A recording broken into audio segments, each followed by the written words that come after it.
Pouco tempo atrás, um amigo meu me procurou num sábado de manhã na igreja e disse assim: eu preciso que você vá visitar o meu filho. Eu notei que ele anda falando sozinho dentro do quarto. E aquilo, 2, 3 meses eu perguntava para ele: nada, pai, não, eu estava vendo televisão, eu estava vendo isso e aquilo. E aí, essa semana a coisa foi ficando mais desesperadora. À medida em que ele falava sozinho no quarto, eu comecei a perceber que ele estava negando e evitando ir à igreja. E aí eu coloquei contra a parede. E ele disse para mim que ele anda vendo espíritos malignos que se apresentam diante dele. Espíritos malignos. Quando ele entra dentro da igreja, esses espíritos malignos são mais fortes ainda e o atormentam mais ainda. Então por isso ele não quer ir à igreja, porque quando ele entra na igreja, eles estão ali.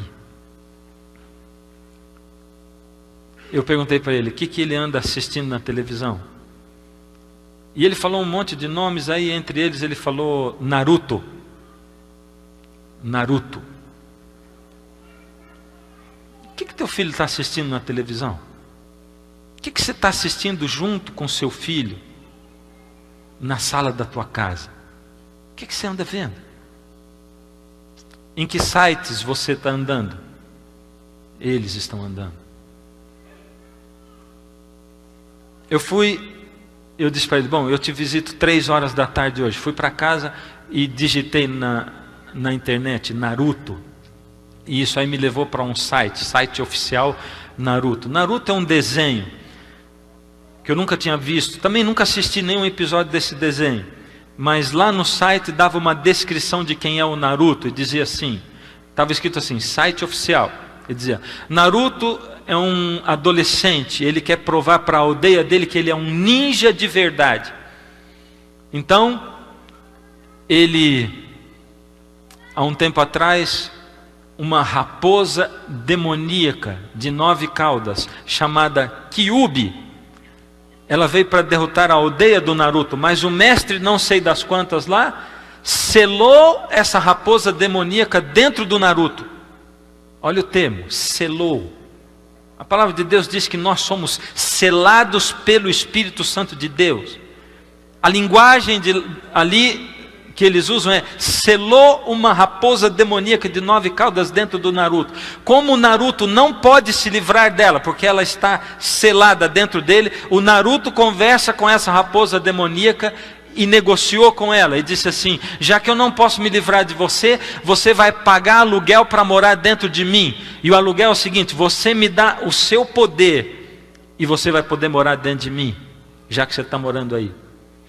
Então quando o Naruto começa a lutar, e a força dele não é suficiente, essa raposa demoníaca, ela tira uma cauda, que funciona como um terceiro braço, que funciona e que luta independente da vontade do Naruto, é o que diz o site. E quando esse terceiro braço também não está dando conta, mais um, no segundo braço que ela tira para fora e começa a lutar, diz o site, o olhar do Naruto começa a mudar. A partir do 4º braço, ele começa a se transformar numa raposa demoníaca de 9 caudas, numa Kyuubi, como diz aquilo ali. Isso é uma cena de possessão demoníaca. Eu li isso para o garoto.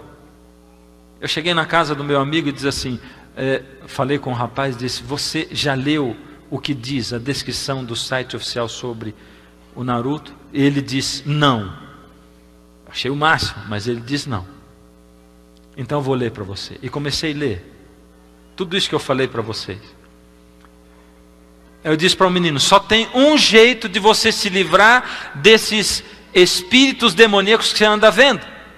E o único jeito de você se livrar deles é o seguinte: você tem que se livrar de tudo que é Naruto, arrancar as revistas, tudo que você tem, se livrar de assistir isso na TV. Você tem que se livrar do Naruto também no seu computador. Apaga tudo, acaba com tudo. Você tem algum selinho, encaderna alguma coisa, acaba com tudo. Se livra de Naruto na sua vida. Esse é o único jeito. Se você quiser, eu estou disponível 24 horas. Você me chama, eu venho aqui, ajudo você a queimar o que você tiver de revista, de livro, de adesivo. Eu ajudo você, nós vamos orar, os seus pais vão fazer uma dedicação sua de novo. Nós vamos fazer uma cerimônia de entrega sua para Deus de novo. E você vai cortar relacionamento com Naruto. E aí o rapaz olhando para mim diz assim, eu não posso. Por que você não pode?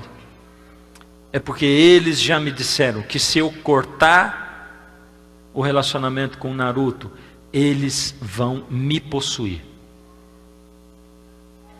Você só tem duas chances. Ou você se entrega totalmente ao inimigo, ou você rompe com ele e se liberta nas mãos de Jesus. Isso já faz quase 1 ano que aconteceu. Eu estou esperando esse garoto me telefonar até hoje.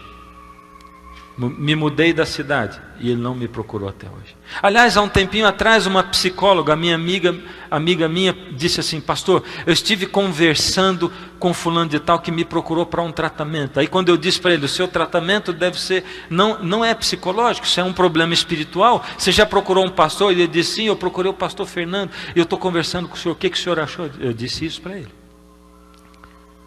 A gente está tentando fazer tratamento psicológico de certas coisas que nós escolhemos colocar na nossa vida, na nossa casa, na nossa família. Esse homem não se tornou um endemoniado assim de uma hora para outra. Ele foi permitindo com que o inimigo entrasse na vida dele em diversas áreas. E aí o inimigo entrou de tal maneira que precisava de ter uma legião de demônios dentro dele para tomar conta de todas as áreas da vida dele que ele deixou serem dominadas pelo inimigo.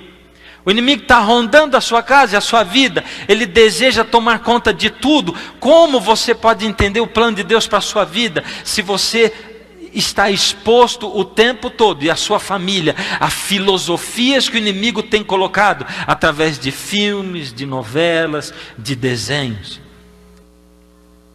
Como é que o demônio entra na vida de alguém? Como é que é? De repente ele se aposta assim? Ninguém é dominado pelo inimigo, a não ser que permita. Não existe uma possessão demoníaca, permissão da própria pessoa.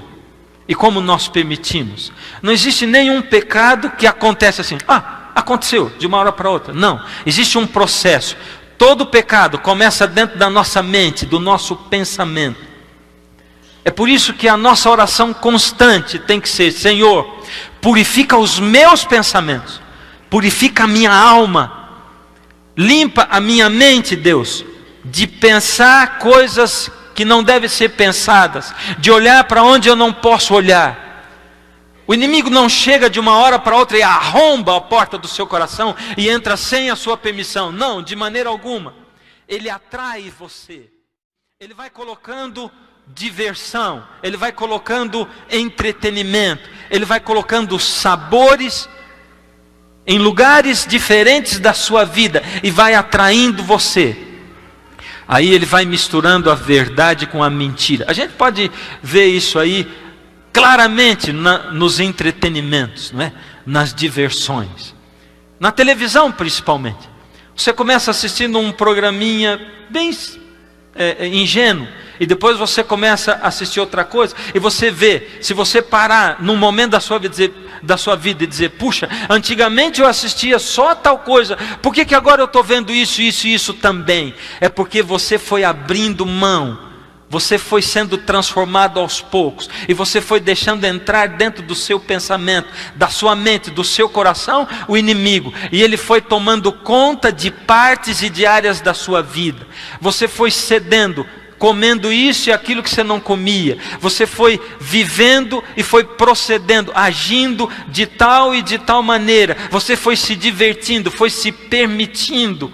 E aos poucos o inimigo vai tomando conta de pontos da nossa vida. E eu parei agora. Porque, queridos, eu tenho visto que na maioria das vezes, um cristão se torna cristão, vem para dentro de uma igreja. E os grupos que mais pressionam as pessoas para não estreitar o relacionamento com Jesus e não honrar Jesus como eles precisam, são os grupos que estão dentro da igreja.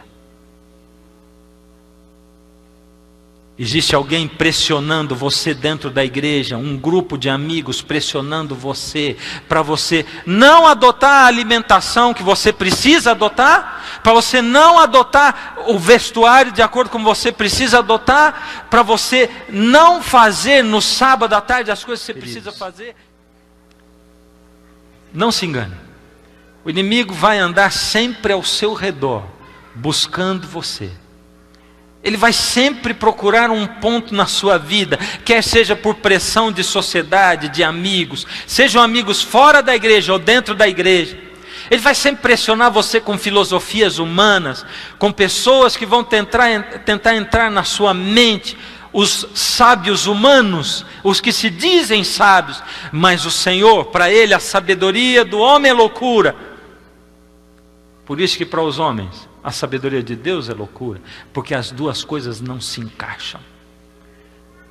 O Senhor Jesus deseja ser o Senhor e o Deus da sua vida.